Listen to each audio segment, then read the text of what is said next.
Hello guys, इस topic में हम डिस्कस करने जा रहे हैं फाइल सिस्टम क्या होता है ऑपरेटिंग सिस्टम के अंदर। तो ऑपरेटिंग सिस्टम के अंदर जो फाइल होता है ना, it's a way of organizing and storing files. यानी कि फाइल्स किस तरीके से स्टोर होंगी या ऑर्गेनाइज होंगी ऑन अ स्टोरेज डिवाइस।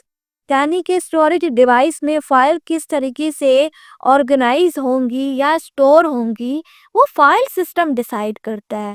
जिस तरीके से आपने हार्डवेयर के अंदर जो है वो फाइल जो है स्टोर करनी हो या एसएसडी के अंदर या फ्लैश ड्राइव के अंदर, तो किस तरीके से वो ऑर्गेनाइज और स्टोर होंगी, तो वो फाइल सिस्टम डिसाइड करता है।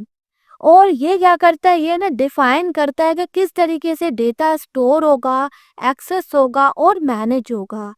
जो फाइल सिस्टम होता है ना, वो ना ट्रैक रखता है लोकेशंस ऑफ फाइल्स का और डायरेक्टरीज का। यानी कि लोकेशन की भी जो होगा ना, वो ट्रैक रखेगा। जो फाइल सिस्टम होगा ना, वो लोकेशन का भी ट्रैक रखेगा। किसकी लोकेशन का? फाइल्स की लोकेशन का और डायरेक्टरीज का। और मेटा डाटा भी जो होता है ना, वो स्टोर होता है। जिस तरीके से मेटा डेटा में यूज़र नेम हो गया, यानी कि फाइल नेम हो गया, यानी कि साइज हो गया, उसकी परमिशन हो गया, जो कि इसको डिस्क्राइब कर रही हो।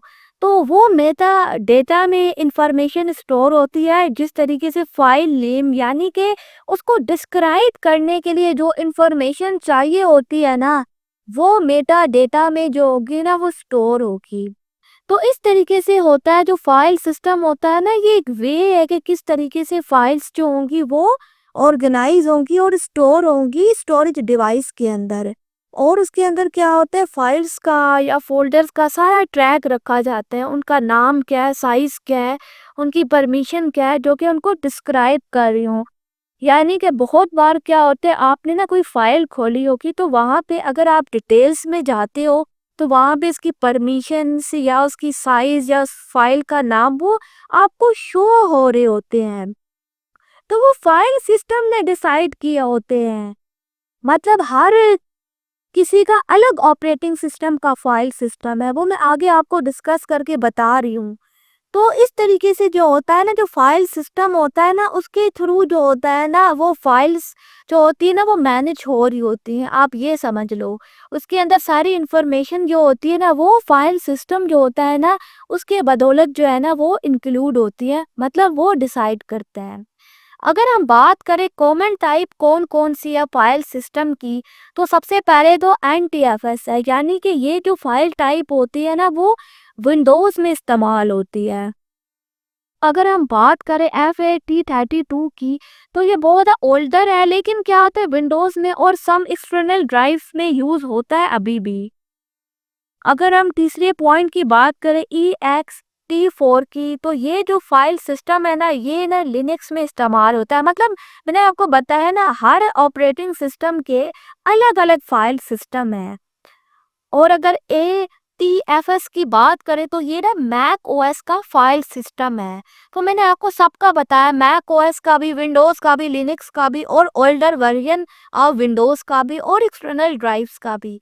तो ये है इसकी ना टाइप्स।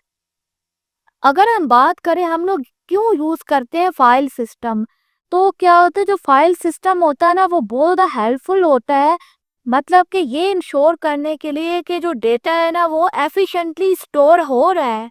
और जो फाइल है ना, वो मतलब इजीली आप एक्सेस कर पा रहे हो और मॉडिफाई कर पा रहे हो, अप कर रहे हो या प्रोग्राम कर रहा है।